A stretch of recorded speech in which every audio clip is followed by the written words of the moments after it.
fresh off of that huge heavyweight match. Okay, let's first get to how you're feeling this morning. Roman, how sore are you this morning? I'm beat up. You know, I feel like I've been in a car wreck. Like you said, that was a big heavyweight bout.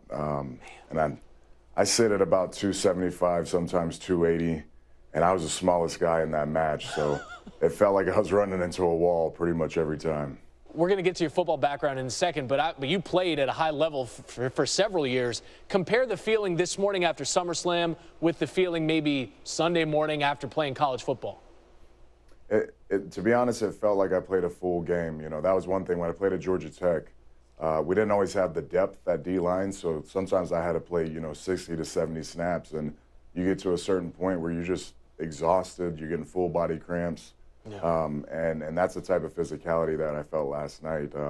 If you look at it, the size of the guys that we had, it's pretty much like running into like a Dallas Cowboys offensive line. So I'm very, although I wasn't able to pick up the win, it's always impressive to be a part of SummerSlam, to be here in Brooklyn, just a part of this full weekly event and us taking over the city, and to be able to go out there and have a great main event and give the crowd, the live crowd and everybody watching at home, such a special show.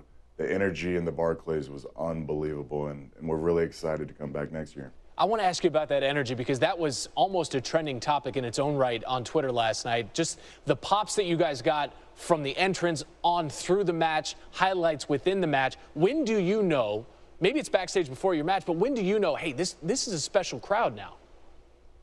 In a situation like SummerSlam, when you're sold out and you can hear it throughout the pre-show, and even the earlier matches, but how I really knew is, when I was preparing for my match, I was able to see some of the other Shield guys' match, Seth and Dean against Cesaro and Sheamus, and they were just absolutely tearing it down. And I just knew this crowd is here for fun.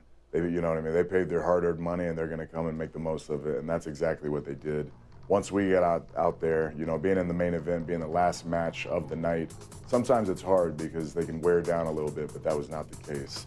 The old saying that New York is the city that never sleeps, it held true for sure.